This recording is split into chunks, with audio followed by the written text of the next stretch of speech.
So I have said many, many times, I am truly the kingfish when it comes to YouTube. I have probably talked more, I think, about the fishing industry, the problems it faces, why it's facing those problems, and the challenges of the fishermen themselves, probably more than anyone else on YouTube. And I'm prepared to try and back that claim up. You know, I have many videos that I could do. I should probably make a playlist of all my fish videos at some point.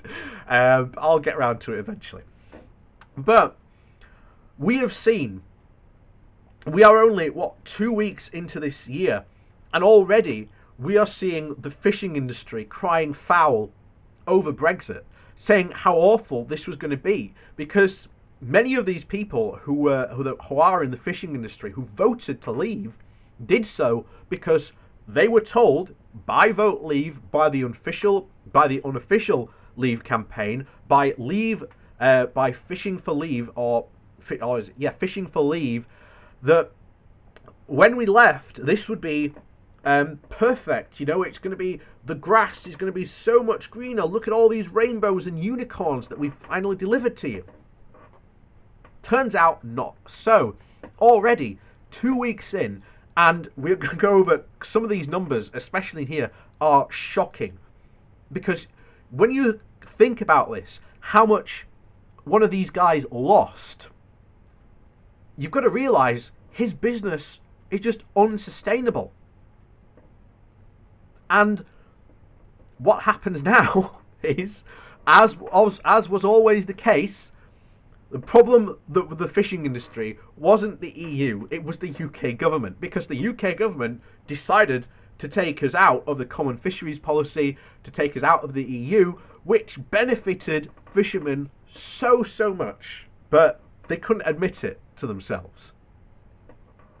So, as always, before we jump into the article, please do hit that like and share button, and of course down below there are links to my Patreon page and a one-off donation link, and thank you very much to those who do support my channel that way. So we go to a local newspaper from Aberdeen, the Press and Journal, I believe it is. So that's like North East Scotland area, Aberdeenshire, around that area.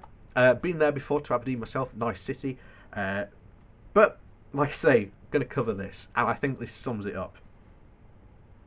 So the title is, "It's like a motorway crash. Urgent meeting sought to resolve Brexit mess, which has left fishing industry suffering huge losses."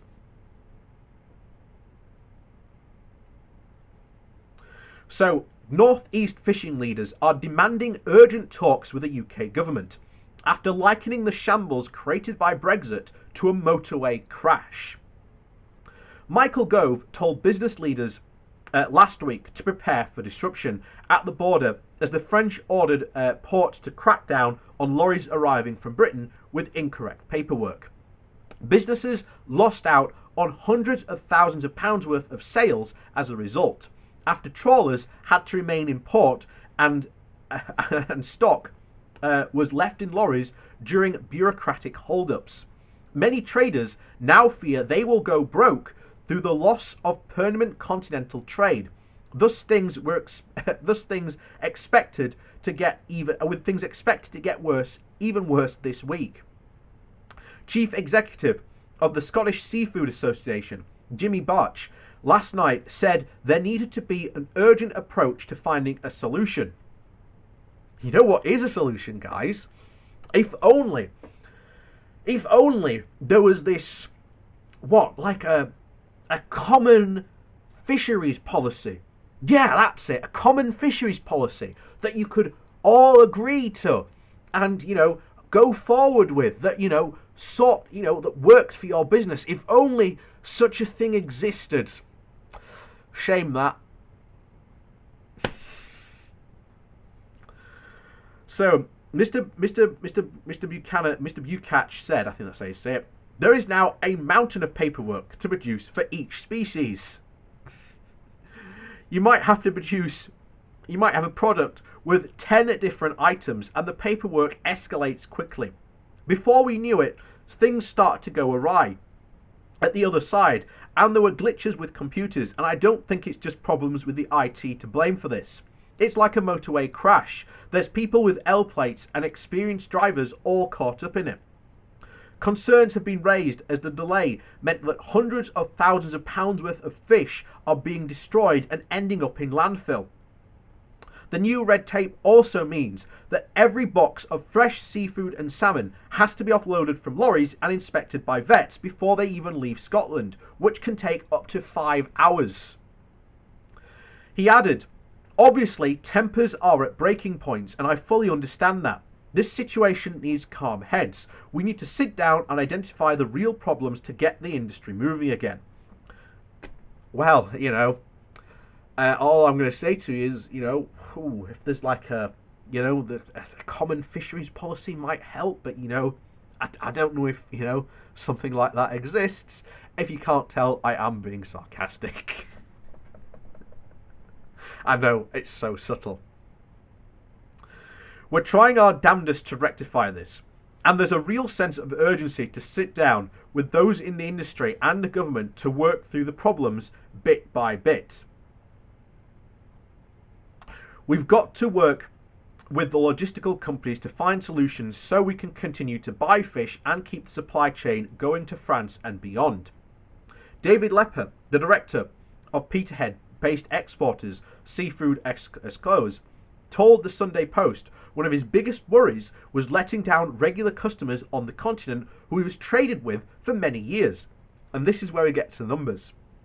He said, "Last week I had to cancel orders to Europe.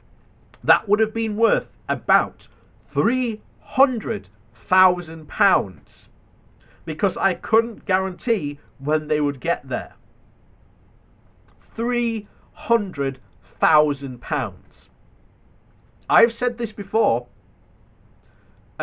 just this week actually, about, basic business. What's the point of doing business with the UK now? There isn't. We lose massively out on this.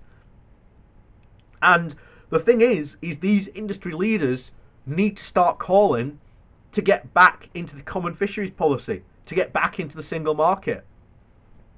Only way it's going to solve all these problems go away the second you join that.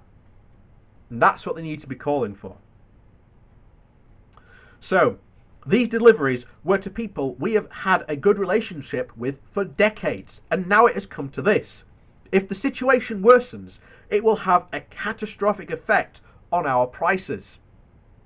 And again, who's going to buy British fish if it costs so much more to buy?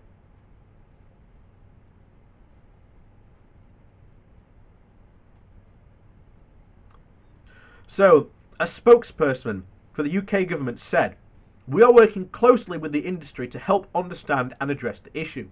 He added, "This includes ensuring that the UK and French systems are functioning properly. We are contacting exporters, their representatives and transporters to help them understand the requirements to help keep their goods moving.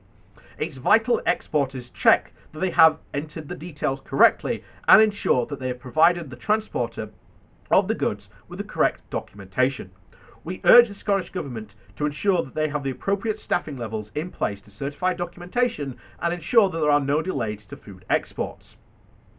We have given the Scottish Government nearly £200 million to prepare for leaving the EU, to minimise disruption and guarantee business readiness."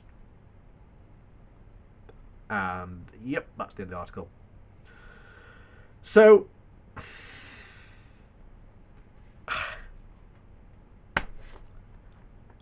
what is there to the British fishing industry? Well, the industry was already suffering very slowly from being outside the EU, but not for, shall we say, business reasons. Now that we are outside the EU, now it is being closed off from its biggest market.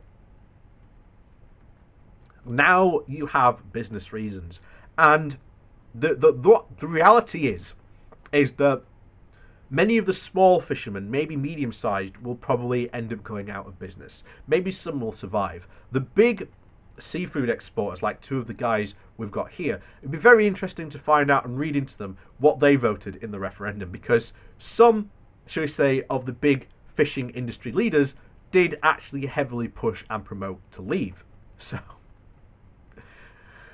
again, we told you all this was going to happen. We told you the problems that we were going to face.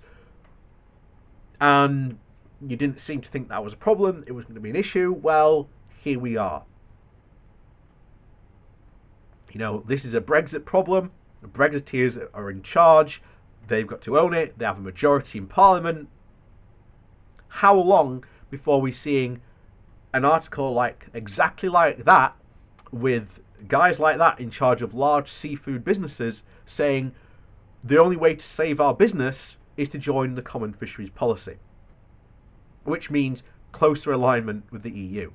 And as I always said, our path back to the EU will just be a slow and gradual slide back in.